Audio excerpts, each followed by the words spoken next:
In this video, I'm going to be showing you guys how to install Google on your MacBook.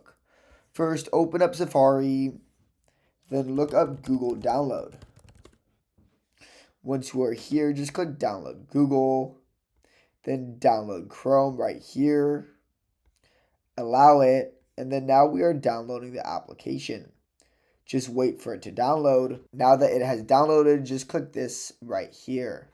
We have now opened up our downloads. Just double click this DMG file and then drag it into your applications. We can just replace it, and there we go. Now we are downloading Google Chrome. It is now fully downloaded. Just exit out of all of these, go back to Finder, click Applications. You're going to want to look up Google and then drag the icon